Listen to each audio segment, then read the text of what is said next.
Welcome back to the Canada Specialist Program series. It's awesome today to have an update from Tourism PEI.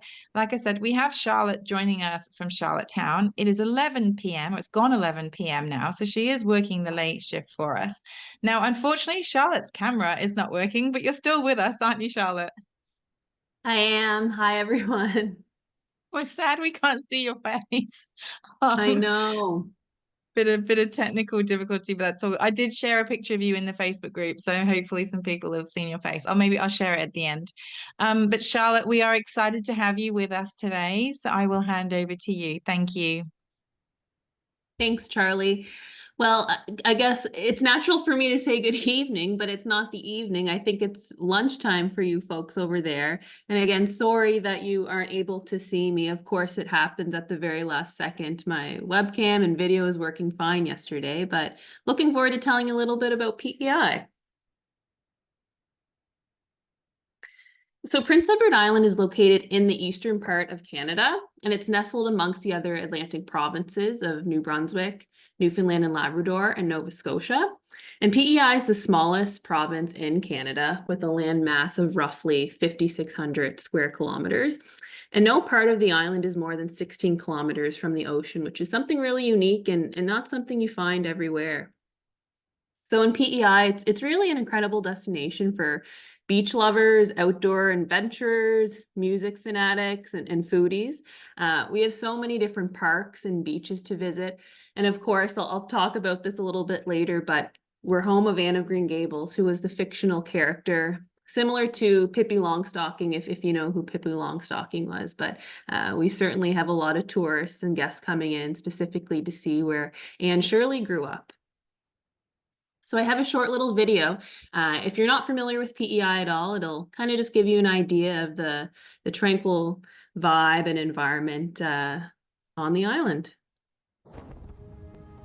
You can feel it in the breeze, on the water, and on the green. You can feel it in the flavors. And you can feel it in your toes. From the moment you step on this island, you feel a little lighter. Come find your island, Prince Edward Island. So there is a little video. I hope everyone liked that. But as you can see, it's really, as you say, feel lighter. When you come to the island, it's kind of disconnecting, turning everything off. It's not really a crazy loud city with hustle and bustle, just very peaceful and quiet. As you can see here, we have the map of Prince Edward Island and the surrounding areas. So you can see we're kind of covered around New Brunswick and Nova Scotia and then Newfoundland. So if you were to fly into Halifax, for instance, or if you're in Halifax, the driving distance is 3.5 hours, which is 327 kilometers. And to put it into context where we are, people think, oh, Canada's not that big. Well, it's much bigger than you think, because if you were to drive from Toronto to PEI, it'd actually take you around 16 hours as it's over 1,700 kilometers. Every season's a great season to come to PEI. We're certainly evolving our winter product, but in terms of the busiest season, it would probably be from June to October. The weather's still really good in October, and you get to see a lot of the fall foliage, which just has some stunning colors. So they're kind of the peak times to visit. So how do we get to PEI? So one way is via the Confederation Bridge, which is connected to the mainland of New Brunswick. And the Confederation Bridge is 12.9 kilometers, and it's actually the longest bridge in the world covered over ice water. It takes roughly around 10 minutes to cross as well. So construction took place on the bridge from 1993 to 1997. And kind of a key reminder here, if you want to come to PEI, then it's free of charge. But if you want to leave our island, you're going to have to pay, whether it be via bridge, ferry, flight. You have to pay to get off. So another way to enter into PEI would be through Northumberland Ferries, which is connected by Caribou, Nova Scotia to Wood Island's Prince Edward Island on the southeastern part of PEI. And it's a 75-minute ferry trip where you can drive your vehicle on or walk on. And it kind of breaks up the driving a little bit, and it's very scenic and picturesque to kind of cruise along the ocean there. And again, to leave from Nova Scotia, it's free, but then if you're trying to leave PEI via ferry, you will have to pay. Aside from that, I already spoke about it. If you want to get to PEI, you can fly, take a plane directly into Charlottetown, for instance.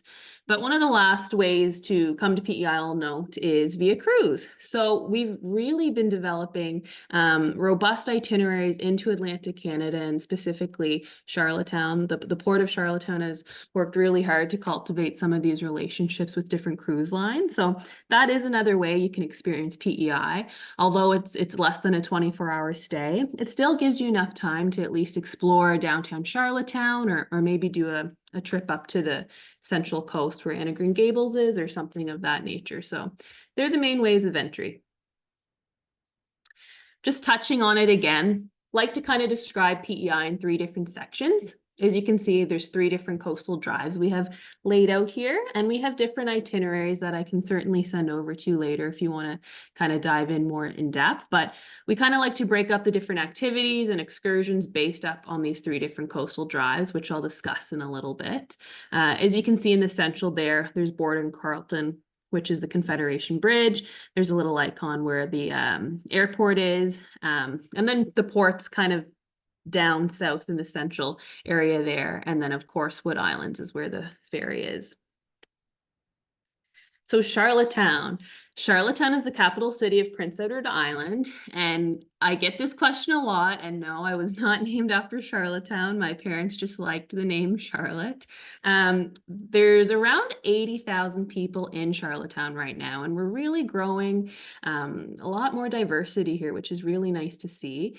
But it's really a vibrant city, lots of picturesque landscapes. And there's definitely a unique blend of experiences for all visitors of all ages. The great thing about Charlottetown is, again, it's really good for all ages in the sense that it's pretty flat terrain. So it's not really strenuous to walk around. You can get around the whole city within an hour. So lots to see in a little time, and easy on you. Charlottetown is also Canada's birthplace of Confederation, which is where an historic event took place. Essentially in 1864, there was a group of elected officials that came to discuss kind of forming the Maritimes together. But what happened was an even bigger conversation, which ultimately led to the founding of Canada. So it's kind of a cool and interesting fact to have as kind of the founding place of Canada. So this picture right here shows Victoria Row, as locals like to call it, the Row. It's a bustling pedestrian street in the summer, open to traffic in the winter, but there's tons of different boutiques and restaurants, live entertainment, and so on. This is really the hot spot where people go day and night in the summer months. And these are historic Victorian buildings, which is kind of cool. They were built around 1884.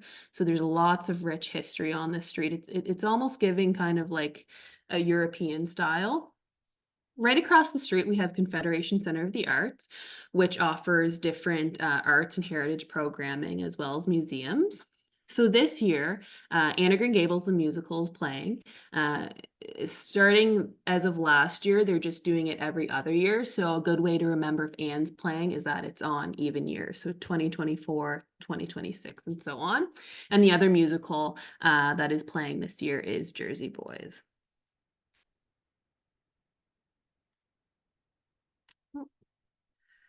So right here is just another little picture of Charlottetown. I wanted to throw the one in the middle. That's Victoria Row late at night, lots of things happening. And then the picture on the left and right is pictures of beautiful Victoria Park. So as you can see, there's a very nice boardwalk that shows you scenes of the harbor. There's lots of different green space. It's the biggest park in Charlottetown, and there's many more activities that you can do, including different ballparks, skateboard parks, grassy fields, swimming pool, parks, and then tennis courts, which is very special to my heart. I grew up playing competitive tennis, so it was kind of a nice way to be, you know, training there almost every day and kind of having that beautiful scenery to look out on. So lots to do in downtown Charlottetown. So as I previously mentioned, we have 3 different coastal drives to explore. And again, throughout these drives, you'll see a whole bunch of different landscapes, fishing boats, beautiful churches, painted houses, lighthouses. But you might even see a grazing cow from tip to tip. And the nice thing too about all these different coastal drives, there's different cozy bed and breakfasts, seaside cottages, and resorts to stay on, which is really great because we offer a wide range of accommodations. So again, there's 3 different coastal drives. We're going to start with the North Cape Coastal Drive. There's also the Central Coast Drive, and then the Points East Coastal Drive. So the North Cape Coastal Drive will take you around 350 kilometers that goes around the island's northern coast. There's dramatic cliffs on this side, sandy beaches, and panoramic ocean views. Of course, you're going to get this everywhere, but it's kind of a different feel over on the west side. This picture here is of West Point Lighthouse, which was constructed in 1875. It's a second-generation lighthouse. They then reconstructed it in 1984 into an inn. So now we have tons of visitors and guests coming to PEI specifically to stay in this lighthouse. There's 12 rooms, so the occupancy is quite low, but it's certainly an authentic and kind of once in a lifetime opportunity to be able to stay in a lighthouse and see some of these sunsets and the ocean kind of crashing down as you go to sleep. So also on the north side, we have the region of Angeline. So the picture of the girls there, very rich in Acadian French culture. Locals are so proud to share their language and music here. We have some different attractions here, including the Acadian musical village. And right here, they offer different Acadian foods and have a really immersive live musical experience. So they have fiddlers playing and tap dancers, and it's really fun. It's just really fun if you want to try something different and appreciate different culture and language. On the right side, we have Lennox Island First Nations. So Lennox Island First Nations is on the western part of PEI as well. And the island is really rich in Mi'kmaq culture and also considered to be a leader when it comes to Indigenous tourism in Prince Edward Island. The Mi'kmaq community is really strong and vibrant, and they offer a number of different events here, such as guided tours, trail walks, and storytelling. There's also the Cultural Center, where you can learn more about the Mi'kmaq history on PEI and actually partake in different authentic experiences, such as drum making, quill art, and cooking bannock and clams on the beach. And if you haven't done this, I would highly recommend it. It's very tasty and very fun. It's essentially cooking bread in the sand. So it's a really cool experience. We then have the Central Coast Drive. This is a 253-kilometer route right in the heart of Prince Edward Island, offering views of the Gulf of St. Lawrence. And again, you're going to see some sandstone cliffs, white sand dunes. This is the place, if you want to see Anne of Green Gables, then you're in the right spot. And we'll touch on that again a little bit in a little bit. But Anne of Green Gables is here.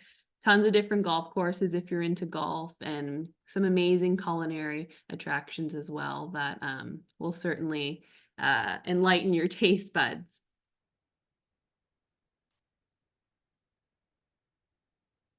So this is one of my favorite lighthouses on PEI. It's Cove Head Lighthouse on the North Shore, which is just breathtaking. And what makes this so nice and what I like so much about the Cove Head area is that there's a number of different beaches, and you're only really around 20 minutes away from downtown Charlottetown. So it's like you're driving straight to the coast and you're at the beach, but it doesn't take that long. Also, kind of a fun fact here, Richard's Fresh Seafood is located right by this lighthouse, and it's essentially an old fishing shack that they've kind of revamped over the years, but they arguably have the best lobster rolls in town. They also have fish and chips and some other kind of seafood treats, but it's a really great vibe, and it became so popular over the years that they've now opened 2 different locations, but the original spot is right by this lighthouse there. And the interesting part about PEI too is that there's 63 lighthouses. And we are believed to have the highest concentration of lighthouses in North America, which is kind of a cool fact. So Anne of Green Gables is in Cavendish, which will be found in the Central Coast Drive. The Heritage Place is here, and you'll be able to see, just like you read the book, I'm not sure how many people are familiar with Anne of Green Gables, but certainly it's been very impactful to PEI. Many people come to PEI just to see where Anne Shirley grew up. So you'll see the original house. You get to go on the historic forest trails that are talked about in the book. But Anne Shirley and this book certainly has been a big impact towards PEI, and even in terms of different products we have across the island, such as chocolate, ice cream, the raspberry cordial, of course. And this year is actually the 150th anniversary of Ellen Montgomery. It's her 150th birthday, so there'll be some special activations as well. So lastly, we have the Points East Coastal Drive, which is 475 kilometers along the eastern shore. And here is, again, arguably some of the most stunning beaches along PEI. One of those beaches include Basin Head, which is famous for its singing sands, which is due to the high quartz and silica content. So it's cool when you're walking on it, it squeaks a little bit, but it's simply breathtaking. So this is a picture of Greenwich, which is part of the Prince Edward Island National Park. There's a long floating dock there that you need to walk out in order to get to the beach, but it's probably one of the most picturesque places in PEI. Definitely one of a kind, and it almost takes you 4 kilometers even to walk to get to this point, so it's a bit of a hike, but certainly worth it. When we talk about beaches, we have over 50 beaches from west to east, and it doesn't really matter where you go on PEI, you're going to find a beautiful beach, all a little bit different, but all the same relaxing. Not sure if we have any golf fans here, but PEI is known for having outstanding golf courses. The golf course we're looking at here is one of the 3 provincial golf courses on PEI. All 3 of them are located on the eastern part of PEI. This is called Crowbush. And it's simply breathtaking too, like being able to play golf and hear the ocean crash behind you and have a beach. It's just simply spectacular and very different from other golf courses around the world. In total, we have 18 courses with over 400 fairways. So if you're a golf fanatic, you need to come to PEI. So the Confederation Trail runs tip to tip, and it's best explored on foot or bike. It's 273 kilometers tip to tip. And initially, it was a railway line that was decommissioned into trails. So lots of people come to actually just cycle or walk along this trail, and a lot of people cycle along it in 3 days and kind of make it a long weekend. Kind of adding to that, we have something a bit more new called the Island Walk, and the Island Walk is kind of like Canada's version of the Camino Trail. So it's 700 kilometers of a walking trail that loops completely around PEI. It'll take you 20 to 25 kilometers a day, 32 days in total to complete it all. But obviously most people don't have time to do that all. So people sometimes elect to just do a portion or a section of the trail. All still beautiful, all the same. We do have some services as well that offer transportation for your luggage, so you don't have to worry about that when you kind of pick your section. And this just kind of gives you an idea of what the Island Walk looks like, all the different sections available with all the landmarks there. So lastly, I just wanted to touch on Canada's Food Island. PEI is known as Canada's Food Island. Agriculture is such, it's one of the biggest employers across Canada. We have dairy farmers, potato farmers, fishing. And this is really where like food comes from and connects with the people who grow and harvest it. So the food you're getting from you, it's literally farm to table. And there's so many different restaurants and kind of experiences you can try that is just so fresh. But honestly, the best part of it is really the people, because the people are looking to connect with you and it tells a story. So it's definitely kind of a different experience than you're used to. It's a culinary experience, but also it's kind of a passion as well, too, with the people that are cooking. So there's 2 seasons for lobster fishing on PEI. The first runs from May till the end of June, and the last is from August till October. But anytime you come to PEI, even in the winter, there's always fresh lobster available year round. And again, just to reiterate, food is really the way of life here. We have a number of different festivals dedicated towards culinary here. One is called Fall Flavors, and it's a celebration of food that's presented by chefs from the Food Network and actually our own Culinary Institute of Canada, which is really cool. We have the Culinary Institute of Canada on PEI, so people come here to train to be chefs, which is really cool because you can go in for lunch and it's subsidized pricing, and that's how they practice to become a chef. So something very unique. And with that said, that is it. It just kind of, I just wanted to provide you with a general overview of Prince Edward Island, but certainly if you have specific questions, don't hesitate to reach out to me and I can certainly guide you in the right direction. Thank you so much, Charlotte. We do see your face there at the end, just in the picture. So it's nice to see you. Thank you so much for that. Wow, what an amazing destination. Just absolutely stunning. And, you know, and the Anne history and connection and the outdoors and the food. Just absolutely amazing. Thank you. And I think so different to other places in Canada, right? For those of us on the call who maybe know Canada quite well or parts of Canada quite well.